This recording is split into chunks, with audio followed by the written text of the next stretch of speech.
you.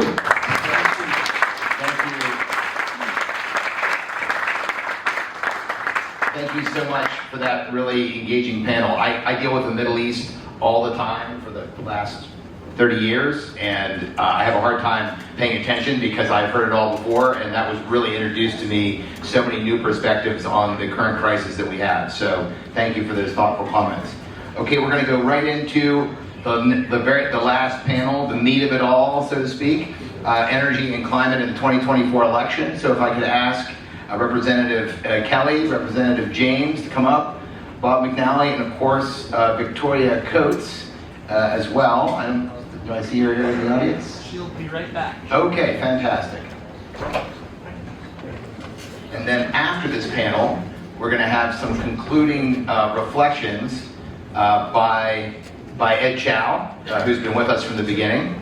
And then after that, we're going to go right out to the out the door to the Drakewell train platform, where we're going to have a reception, and then we're going to have a rolling reception on the Oil Creek and Titusville Railroad from Drakewell up to the Titusville Iron Works. This is a first for us. It's sponsored by CNX Resources this year, which we really appreciate.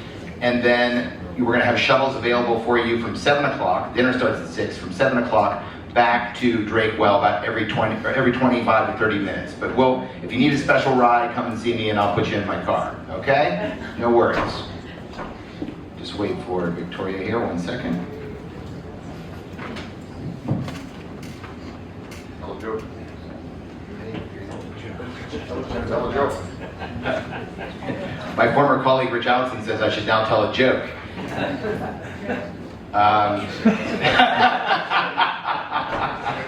Okay. I could talk about Lee James's tie, for example. That would be no. If this is a man who really supports and comes from the Oil Region Alliance, it's this guy right here. So. I know, I saw that. I need to know where to get one. Is it? Aura has them. Okay, I should have known, John. Sorry about that. Okay, Victoria. Oh, you got one. I have another one over here as well. I don't. We and I can share.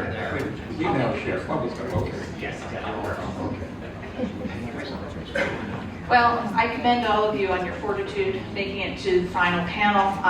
We've saved the best for last, I would say, having both two people who are theoretically not supposed to have views on politics. I work for 501c3, the Heritage Foundation, and of course would never ever dabble in politics. Bob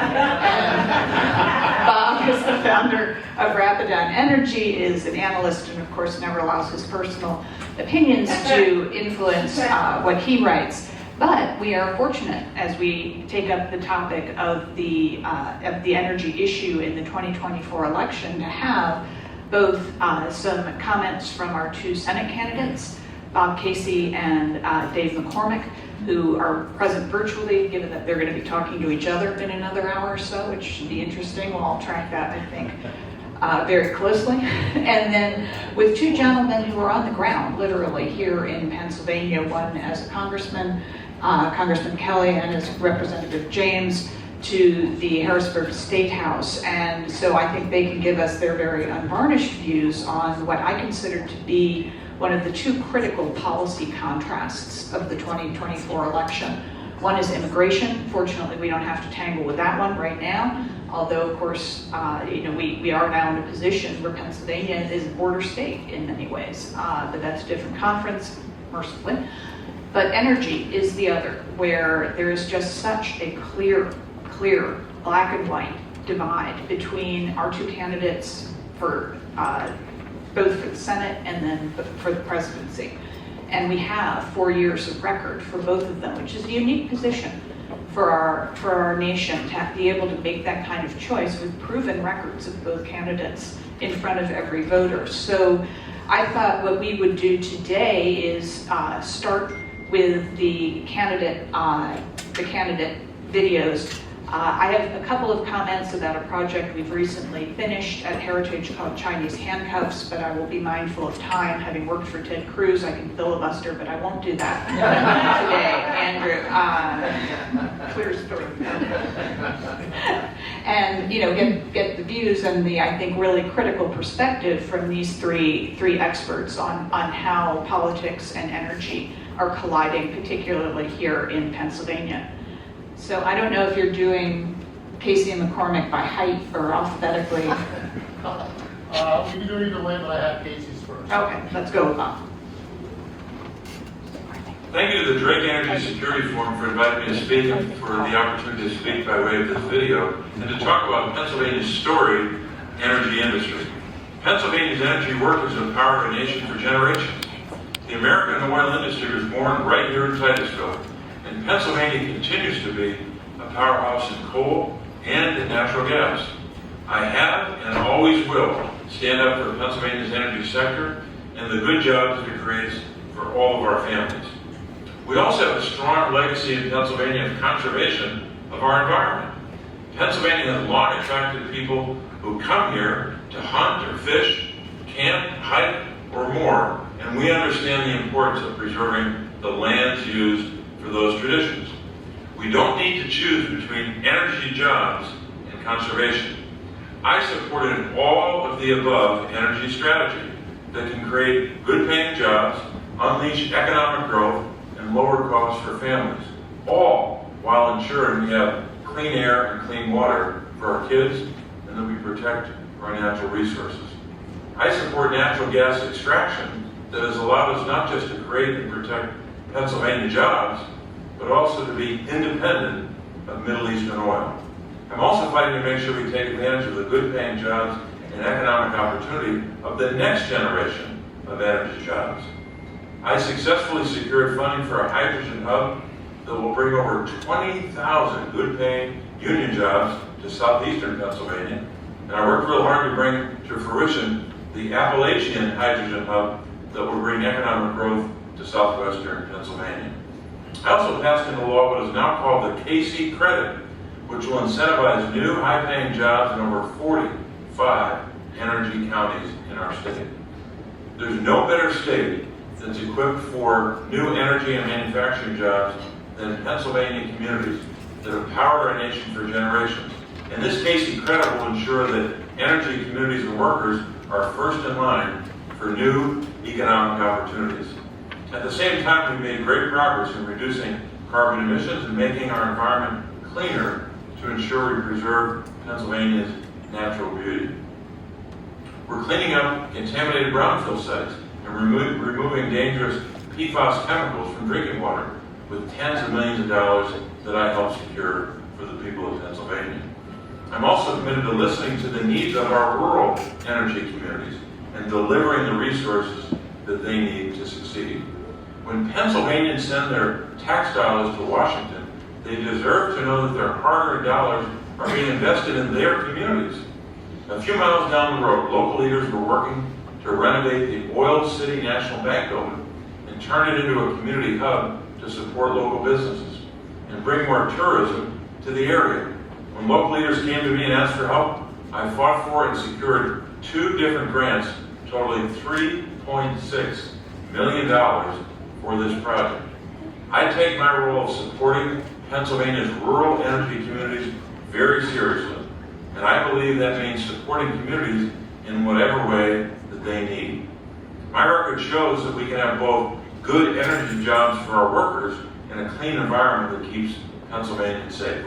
If I'm re-elected to the United States Senate, I'll continue that important work and ensure that Pennsylvania remains an energy powerhouse for generations to come. Thank you very much for this opportunity, and God bless your work. Well, thank you very much, Senator Casey, and we can now move on to Dave McCormick. Thank you to the Drake Energy Security Forum for convening this important dialogue. I'm a 7th-generation Pennsylvanian who was born in Washington County in southwest Pennsylvania and grew up in Bloomsburg in northeast Pennsylvania. In communities like these and everywhere in between, the energy boom has revitalized Pennsylvania. At gas pads across the Marcellus, I've seen firsthand how Pennsylvania's long energy heritage and fracking revolution creates good-paying jobs in the industry and in local businesses everywhere, from truck drivers to mechanics to restaurants and bars. And that's why my message to you today is so simple. America, led by Pennsylvania, must become the world's most energy-dominant nation. We must drill more. We must produce more. We must export more clean Pennsylvania natural gas to the world. And we must continue to lead the world in energy innovation. As Pennsylvania's next senator, I will leverage my experience creating jobs right here in Pennsylvania to support 3 steps that will make America energy dominant while protecting our environment at the same time. First, we must unleash oil and gas production here at home. That means removing federal restrictions that constrain production and permitting reform to build the infrastructure needed to get oil and gas from Pennsylvania to the world. Second, we must embrace an all-of-the-above energy approach that provides market-driven support to clean energy alternatives, including nuclear. Countries around the world have proven that nuclear, like natural gas, can provide safe and reliable baseload power at scale. Over the long term, the variable power provided by solar and wind will not be sustainable without nuclear and natural gas. And finally, we must leverage our abundant natural resources, particularly LNG, as a source of geopolitical strength. That starts with ending policies that make us more dependent on China for clean energy technologies. Pennsylvania is one of the most beautiful states in our union. And as the owner of a 600-acre farm in Columbia County and a sportsman, I'm a firm believer in conserving our natural resources. Here's what it really means to be an environmentalist. Balancing environmental protection with the need to continue powering the innovation and job creation that makes our economy and our society prosper. Over the past 2 decades, America has demonstrated that this balance is achievable. Total U.S. carbon emissions in 2022 were nearly 16% lower than 2005 levels, and CO2 emissions from power generation are down 33%. That happened while our population and our economy continue to grow. This was made possible by American innovation, particularly in the energy sector. Our ability to harness natural gas from shale in places like Western Pennsylvania decreased our carbon footprint while letting the economy grow. The solutions to climate change won't come from command and control orders from Washington that impose choices on consumers, raise prices, and deprive people of affordable energy. No, the solutions will come from capitalism, innovation, and science. This election will be critical for America and Pennsylvania's energy future. Voters will have a choice between unlocking Pennsylvania's full economic potential, unleashing the energy potential America deserves, all while protecting the environment, or continuing to muddle along with higher energy prices, expensive federal mandates, and less opportunity for workers right here in Pennsylvania. As a political outsider who's repeatedly delivered results in the business world, I bring a fresh perspective to energy policy that puts Pennsylvania first. That's what we need in Washington, now more than ever. Thank you very much. Great, so thanks to, I can't call him Senator, candidate McCormick. And what I thought we would do is start with opening statements from each of you gentlemen. I then have a couple questions for you, and time permitting, we'll get questions from the audience as well. So Congressman Kelly, the floor is yours. Well, first of all, thank you for allowing us to be here. As far as an opening statement about me, so I would never ever have been in politics if politics didn't get involved with the private sector they did with me. My parents started our business in 1953 with a little Chevrolet store in Verona. Moved to Butler in 1957. I bought it from my dad in 1997. Everything was fine until I got a 39-page letter from the government saying you're no longer going to be a Cadillac dealer. I thought it was kind of unusual, and that nobody in the government had ever stepped in the dealership. Nobody had ever spent any time with us or put any money into it. But when under the Obama administration, there was a move to do that. Now, so why do I bring that up now? I bring it up now because if we don't get more people from the private sector serving in public office, there's no hope. There's no hope. We have people making policy who've never done what they're making policy for. Now, it may look good on some type of a blackboard, but it doesn't look good on blacktop. So I'm always amazed by where all this incredible policy comes from. And when I ask people, that's interesting. Have you ever done that? And they look at you and say, well, no, but why would you ask that? Look, you just heard from 2 Senate candidates. I've always looked at Pennsylvania because Pennsylvania is our home. In fact, my wife's family started here. They're part of the T.W. Phillips Gas and Oil people who went broke several times and then got back up on their feet. Very successful, had a very successful time about it. I find it unusual that when people talk about, hey, we're really interested in all the above, I say, I'm fine, just don't forget all this below. The vast storages of energy that we have, and the fact that we can do it more economically cleaner than anybody else in the world. Why would we ever walk away from that type of an asset? Why would we ever depend on the worst actors in the world whose long-range plan is to make sure that we don't succeed, shut down our own production, and then go overseas for something? Look, we all want to have a clean world. We want clean water. We want clean air. I'm a father of 4. My wife and I have been very blessed. We're celebrating our 51st anniversary here in a couple weeks. And we've been blessed with 10 grandchildren. So when people ask me, so why are you in politics? I said, actually for 14 reasons. For 14 reasons. And the fact that unless you've been in the private sector and you've had somebody, and I will go back to what I said, not one penny invested, not 1 second on the blacktop with you.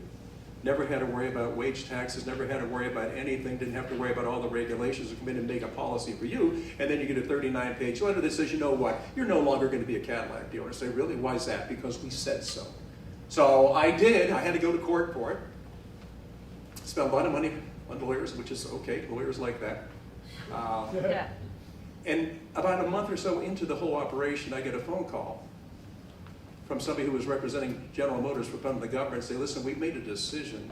We're going to let you go ahead and keep the Cadillac franchise. I said, oh, okay. The reply back was, excuse me, did you hear what I just said? I said, oh yeah, I heard you. They said, isn't there a little thank you in there? I said, you know what? I very rarely thank anybody for returning something they stole from me. That's when I got involved in politics, and I really do believe unless you have been through this operation, unless you've seen, unless you understand the people making policy have absolutely, they've never had time on the field, they've never had time, and trying to make payroll, they haven't done, but they're always in there taking something from you. Look, I would just hope that I tell people all the time, forget about being woke, wake the hell up. This country is in grave danger right now. Now, don't say that to be funny. Listen, if I hadn't lost that dealership, I would never have run for politics. Never. Why? Well, because I was too busy making payroll. I sat in the school board, which I thought was fascinating because every month would have public to be heard. Public would come in. You know what they would ask about? Number 1, terrible coaches. Number 2, buses don't stop where they're supposed to. Number 3, my taxes are too high. You know what the public never questions when it comes to public education? Textbooks and curriculum. We need to wake up. We need to wake up. So I'm so glad there's nothing more important to me. In the stability, when we're in a world that's so unstable right now, we have the ability to take care of ourselves. Our friends around the world would love us to start going what we used to do and knowing that we're going to be there when they need us, not just in talk, but in action. So I liked hearing from both our Senate candidates, and it's a pleasure to be with you all today, and thank you all for doing this. My best friend in the world is sitting in the back. Sam, thank you so much for having us, and there's nothing like your brother. And so Lee and I have been together for a lot of this stuff a long time, so thank you all for being here. I'm looking forward to hearing from you. Well, thank you, Congressman. Representative James? Yeah, I wish you'd asked me first. Oh. Where are you going? Don't leave. I'm going over here. I'm walking. I'm not going Don't go home. away mad. Yeah. So I knew if he went first, I'd definitely have to come over here. I do have a few notes, some information I'd like to share. My experience with politics is almost the opposite of my congressman there, because I got involved in helping people get elected to office when I was in high school. And I did that right along. And then one day the stars kind of aligned. My senator decided that he was done being representative and he was going to run for the Senate. Thank you, Scott.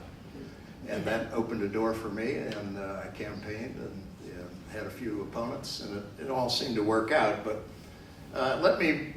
we've heard a lot about global and for that matter, national issues and how it impacts all of us and what the deal may be going down the road. I'd like to bring it down a little bit local, as I'm a state representative for Venango County here. And I want to thank Andrew for inviting me to do this again. He gets the hardest questions, and then he calls me up and says, "Do you feel like you want to talk about this?" But I feel better knowing the panelists that are here because I know they have a lot of those answers. Beginning Monday, I got a feel for the, I guess the tenor, the theme of the presentations, and that was that the economy is strong and can remain strong, and we can have a clean environment as well. Many may remember a few years ago a radio commentator, Rush Limbaugh. He passed in 2021. I was kind of a fan, and early on he was what I would call a climate denier. I wonder if he were still here today, how Rush would feel, because it's kind of amazing what a 1.5 degrees centigrade average global temperature can do to the weather. Weather's been pretty rough, and there was discussion, it was earlier today or possibly yesterday, that we can probably cope with it if it gets up to 2 degrees centigrade. But what happens if it goes past that? I don't know, not a scientist. I do worry about it, and so maybe there is some room for guys like Rush Limbaugh to maybe soften their position, look at it a little bit differently. Scientists say that climate change is caused mainly by human activities, primarily burning fossil fuels. The top 3 countries that do this are China, we've established that, the United States, and third is India. We may be on the way to being third, that would be just fine. Climate change is, however, a top priority for a certain demographic in the United States, the largest being young people. Young people, it doesn't matter if they're Republicans or Democrats or independent, whatever their party of choice, or whether they're not even involved in politics, they're worried about the climate. The number 2 group is women, and I'm married to a woman. I haven't asked her that question, but I assume she's worried about her grandchildren and the future of our family.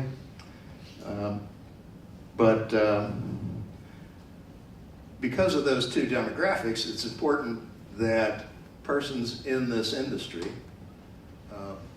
and you have done this, begin to look at things a little bit differently. Like, yeah, we can make this better. And that's what's happening. Now, let me see here. I'd like to move, like I said, to local things. I want to talk to you about a couple of statistics. Well, this is national, and then give you 2 examples of the things we're doing in Harrisburg to address this issue. In 2016, 62% of polled workers said climate change was important. In 2020, that number moved up to 67%. Of the 2020 voters, 77% of them voted for Biden. In 2016, 69% voted for Clinton. This year, the top of the ticket is, it's very close. I guess it's a toss-up, as near as we can tell. However, neither candidate, to my knowledge, unless it happened today, has submitted an in-depth, clear picture of their view of the climate situation. We have said in the past that about 3% margin for error suggests, when you take into consideration Georgia, which state was lost by only 0.2% vote in the last election, and Wisconsin 0.6%, that both candidates need to pay attention to this, and perhaps that's why neither one of them have come out strongly one way or the other, because they just don't want to make a mistake. Nothing wrong with that. In the Pennsylvania legislature, I'm almost done. In the Pennsylvania legislature, I want to give you 2 examples. Senator Yaw, Senate Bill 211, it passed the Senate very nicely, 36 to 13, I believe.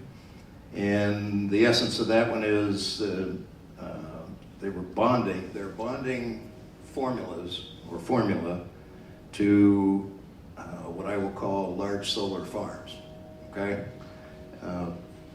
The essence of that is after 20 years, there'll be sufficient dollars around to clean up the solar panels which are kaput at whatever the safe way to do that is now, or then, excuse me. The other one is, and it was touched on the last panel, oh, and I should mention that bill is in the House. There are only 3 days left in the session. I have no idea if it'll be voted on, but I plan to be a yes if it is. The other one is Governor Shapiro's energy plan. It's an alternate energy plan called the Pennsylvania Climate Emissions Education Act, PACER.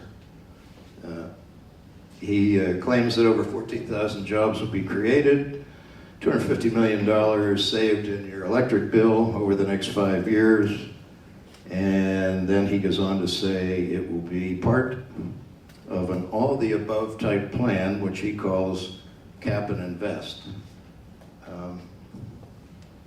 I think I'll leave my remarks there, except to say I have a schedule of the differences between the two top candidates for president, but I think I've overstepped my boundary already. I'll come back to that if you want me to. But there's two questions that Andrew asked, and I will read them. How can we best achieve the goals of affordable and reliable energy and a clean environment as our demand for power grows? My answer to that is an all-of-the-above strategy. Those other two guys borrowed that from me, by the way. And a greater attention to the harnessing of nuclear fusion. Nuclear fusion was, believe it or not, a topic of conversation all the way back in senior high. And 50 years later, we still haven't figured it out, but according to Mr. Green, we may be getting close. The other question was, do I support the continuation and expansion of natural gas production in Pennsylvania to do it? And I repeat, all of the above. So thank you. Yep. Thank you very much, Representative James. Mr. McNally. Thank you very much, Victoria, and thank you, Andrew, for putting. Thank you, Andrew, for putting Ed Chow and I in the same house. We're housemates at this event, and that's a good thing. And please do that again. And then putting us at the end of a 2-day seminar before drinks. Please don't do that again. I would like to do two things, and to address the topic of climate and the election, which has been assigned to us. One is to talk about the weather, because I just don't think people talk about it enough, and the impact it has on policy and is having. And the second, I'm going to ask Mark in a second to show you what I call the most important chart. Just one visual is all I ask, for anyone concerned about or investing in energy, and it bears directly on climate. It goes back to our first panel with Michael Cohen, and I'm going to tie that in also to the importance of this conference. So, the weather. I think enough history has gone by. When historians look back, they'll look to the period of 2015 to 2021. The signing of the Paris Agreement in 2015, until I'd say late 2021, and they will say that was the high point of climate optimism. We signed the Paris Treaty, the rest of the world, the United States included, net zero was announced, and you have to ask yourself, policies and mandates were announced, and legislative subsidies poured forth, capital moved, companies made pledges, I'm going to divest, investors said we're getting out. You look at that point and you ask yourself, what was the weather like? I mean the macroeconomic, political, and geopolitical weather, those atmospheric conditions. Well, oil prices had entered a low phase, a bust, in late 2014, 2015, and stayed there after a few years at $100 a barrel. The public wasn't concerned about energy affordability. Inflation was something you learned about in economic history. Anyone under 50 had no idea what you meant when you said the word inflation. Interest rates have been falling for 4 decades. Money was free. Capital was cheap. There were no major wars in Europe or the Middle East, much less ones that were roiling energy markets to distract us. And China, yes, we had tariffs under even Obama, but China, no one was really too bothered about the idea that China had built it so that we will come and shift to non-fossil energy renewables on Chinese kit. If you look back now, and we have some time, you can look and say, that's gorgeous. Of course the world felt that, you know, we had center-left governments that are going to commit to this unprecedented and quick transition. How has the weather changed since the fall of 2021? I would say every single one of those positive environmental conditions has reversed. Inflation's back. Interest rates are going up. We have major wars. And that is affecting how a climate is. It is not just our election. Look at the European elections this summer. Goodbye, green groups. Look at German state elections, Austria elections. Get ready for Germany's election next October. Climate, and it's the young people as well, they're turning against those policies. That and immigration are big issues there as they are here. So it's not just our election. Kamala Harris called for banning fracking. No longer banning fracking. Loves oil, wants to get us off of foreign oil. Called for lifting the filibuster to pass the Green New Deal. We don't hear too much about that anymore. And so I think we have to look at these atmospheric conditions. They're not going to improve anytime soon. And so I think that you know, we've turned the corner, and I think we're in a new era here with climate policy where it's going to be a return to, in a way, I'll give them credit, Obama, Biden, all of the above from this Keep It in the Ground. So now, Mark, if I could ask you to please put up what I call the most important chart for anyone investing in energy. And I may want to stand up and just do a little visual. Energy Security Forum for convening this important dialogue. Okay. Bear with me. Bear with me now. So we saw my friend Michael Cohen this morning, those of you here this morning, and he showed those charts, right? He had the net zero demand going way down, and then he had what he called current trajectory. And it was sort of a plateau and then down, okay? Well, I want to show you a little bit about how the oil market works and what has happened. And the key line here is, the thing I'm concerned about, is the politicization of energy analysis and forecasting. Now, this is a line, that black line shows you global oil demand. And it goes back in history. The dotted lines are forecasts. Don't look at that yet. Just look at the left. Notice it's at a 45-degree angle, except for recessions, the gray bars. What we know to be true is that oil demand grows at about half the rate of global GDP. So a world growing at 3% of GDP, no recession, oil demand is going to grow at about 1.5% a year. Even with energy policy, there was energy policies going on. Energy policy really doesn't matter. Politicians don't interfere with this because at the end of the day, this is about the lifeblood of modern civilization and energy security. Now, until 2020, the International Energy Agency, whose forecasts influence all the other banks and the companies, and I'm not going to pick on BP, but I'll just say, if you look at BP's lines are very similar to the IEA's, but others follow them, okay? Until 2020, it was uncontroversial when you did a forecast and you were signaling to investors and you were signaling to policymakers and you're signaling to consumers, where are we going with energy, that the future would be like the past. Unless you assumed a recession, you didn't do that, of course, you would assume that oil demand would grow, and you'd say, that's given the current policies are in place or the current minor policies. This was uncontroversial. But of course, like everything else during the sunny weather period, it became highly politicized. And the environmental groups came out and said to the IEA, how dare you? You're a government organization. How dare you make a forecast that shows oil demand going to 120 million barrels a day as the population grows and urbanization grows and people want mobility, etc. So what did the IEA do? It canceled that forecast. We call it business as usual. I mean, like that picture of Stalin with the guy on the bridge, and then later they didn't like the guy, and it's gone. They didn't put it at the back. They didn't say it's a bad scenario. They just killed it. And they decided to tell the world, and believe me, all the other banks and the analysts follow them like lemmings, that this new green peak demand scenario is not only where we should go, it's where we are going. That these strong new policies that were being announced, that were going to force people into extremely efficient cars and EVs, was going to cause oil demand to stop growing by the end of the decade and peak. This is the base case, and then you can have more green if you want. So we don't need more investment in oil. Michael said we need 80 million barrels a day. Yeah, we need it for that, but we don't need to really grow energy supply because demand's about to peak. The natural gas forecast looks just like the same. Now you may be saying, Bob, come on, this is sounds like a wonky debate between you barrel counters. Well, listen, when President Biden announced the pause on LNG permits, he gave 3 reasons. Deputy Secretary gave 3 reasons. Too many emissions going into the atmosphere. We're concerned about exports and domestic prices. And then they said the IEA tells us, green line, demand's going to peak. So you stupid industry, you're going to overbuild. We're going to save you from making a catastrophic mistake and because we know where demand's going. Now look, every day we read, Germany cut EV subsidies, EV sales down 70%. France has just announced a budget that's going to cut EV subsidies by 1/3.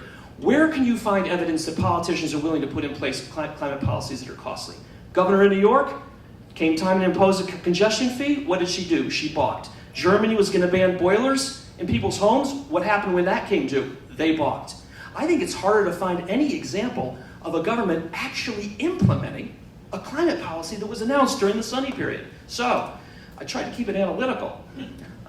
Great job. It's not about where we are, where we should be going. It's where we are going. And this is why we need dialogues like this, Andrew. Pragmatic, civil, objective, because we're at a point now where we can't even have basic workmanlike forecasts of reality to have our debates from. And so hopefully conferences like these will set an example and will improve the situation. Thank you very much.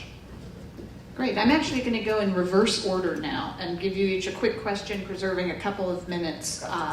And I just would add that earlier this year, I was in Tokyo with Bob and Andrew and Brenda and Rich, and I got to, in a tabletop exercise, I got to be president, and I made Bob my Secretary of Energy, and it went swimmingly. I just bought his book. I'm sorry. In your opinion, is in a future administration, we're going to have a new administration come January 2020, is the IEA salvageable for reliable, honest forecasting or accounting, or is it so broken we're going to need to look for another mechanism? Thank you for that, and I should have mentioned that in my remarks. No, I think, so if President Trump is elected, I believe strongly he will fix that problem. And we will use our influence within the IEA to require it not only to return to honest forecasting, no matter what the NGOs scream about, but also to return to a security mission that it is abandoned. And so I think President Trump will do that.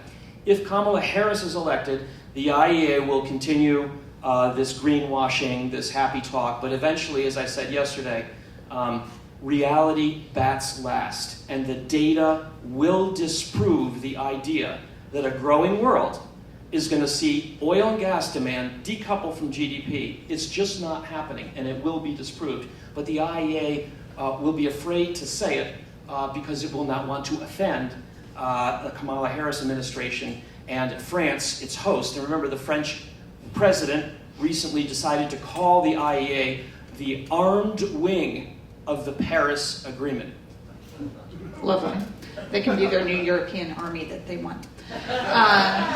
Representative James, when I was working on background for this, I did prepare. I know it doesn't seem that way.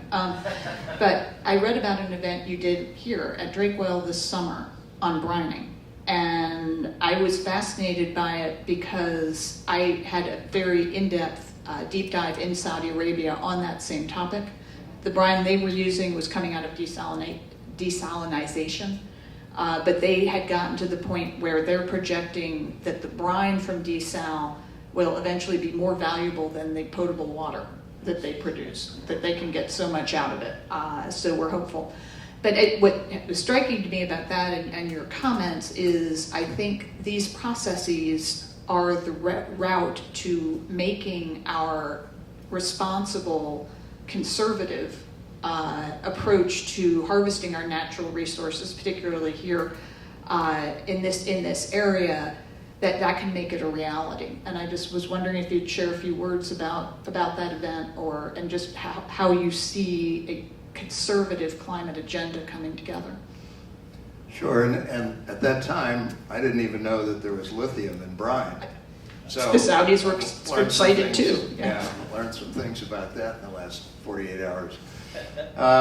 What I learned specifically about brine and not lithium is the township supervisors who have been in office for a while still swear by it. They're okay to put it on their dirt roads. They think it does the right job in suppressing dust and things of that nature and does no more harm to the ecosystem around the roads than salting it would be, with the pellets in the winter. On the other hand, and remember I said young people are worried about the environment, the new hires feel exactly the opposite way. Even if permitted to put brine back on the dirt roads or any roads, they're not in favor of doing it. That was a bit of a surprise. Yeah, it's very interesting. Right. And then Congressman Kelly, I think to sort of bring us home, the project I was referring to for Heritage is called Chinese handcuffs. For those of us who used to go to county fairs, those things you put your fingers in and you're immobilized, which you do to yourself voluntarily.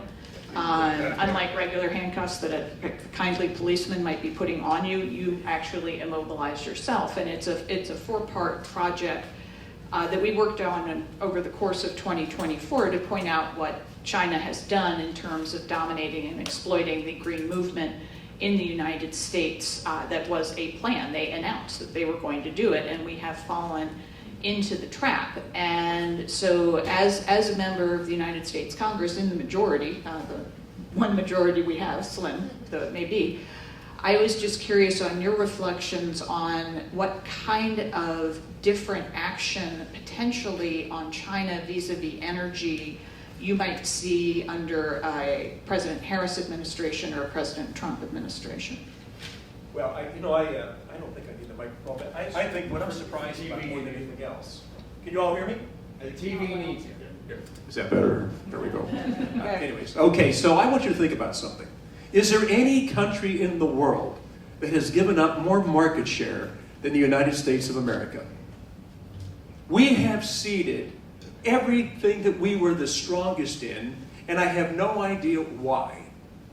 Now, the Chinese have been very clear from the beginning of what it is their initiative is and where they want to go. What I don't understand is why have we been so complacent and gone along with it? President Trump talks about tariffs and say, listen, if you want to, we will put tariffs on you the same as you put tariffs on us.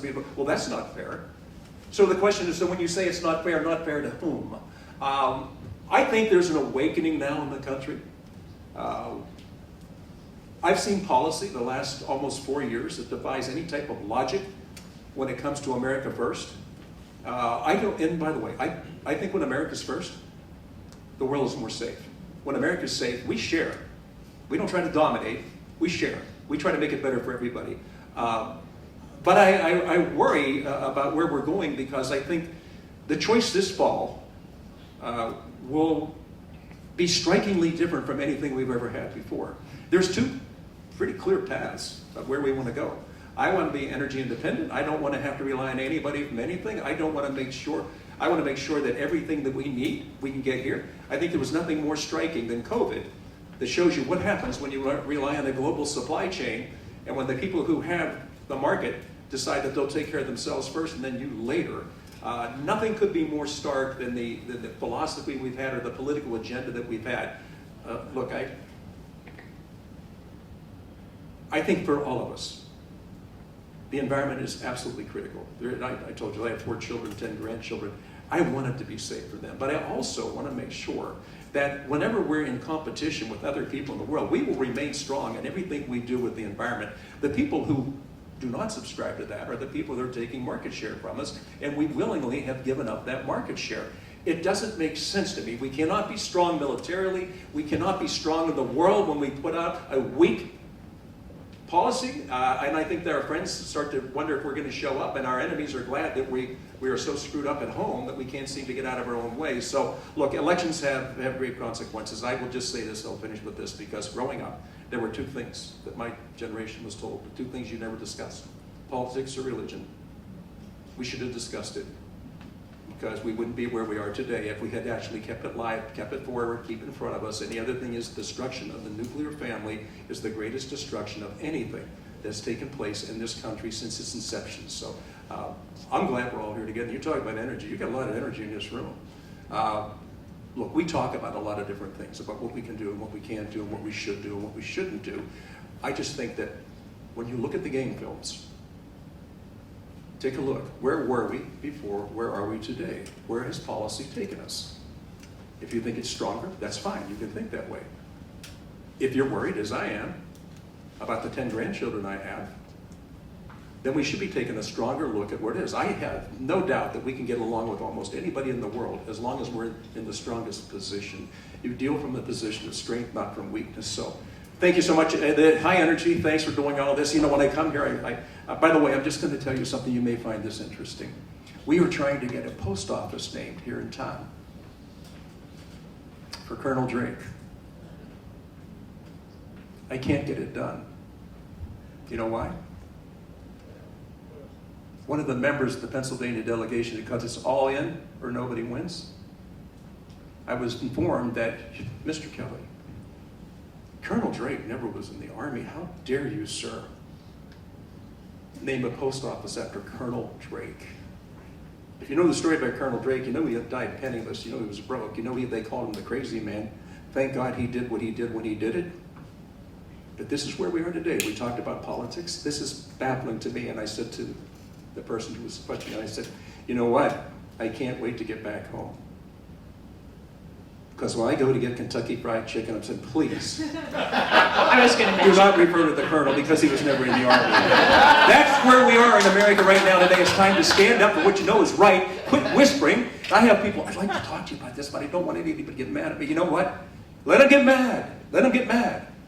Understand, you have a position, we have a position. At the end of the day, America's best when America's strong. The world is safe when America is the strongest country in the world. And when we cede that to somebody else, please don't sit back and tell my grandchildren, we could have saved you, but we thought we needed to be nicer.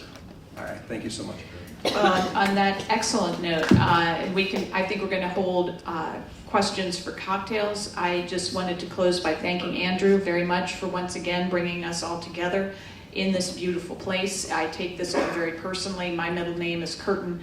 My brother's middle name is Herr. If you want to know why that makes you deeply and profoundly Pennsylvanian, again, I'll tell you over a cocktail. But as my fellow Pennsylvanians in the room, but for all of us in the room, I think the critical thing is that we go out and vote. Either early voting, mail-in voting, or vote on November 5th. This is a huge decision for all of us. It's the most important election of our lifetime, but of course, each one always is. Thank you.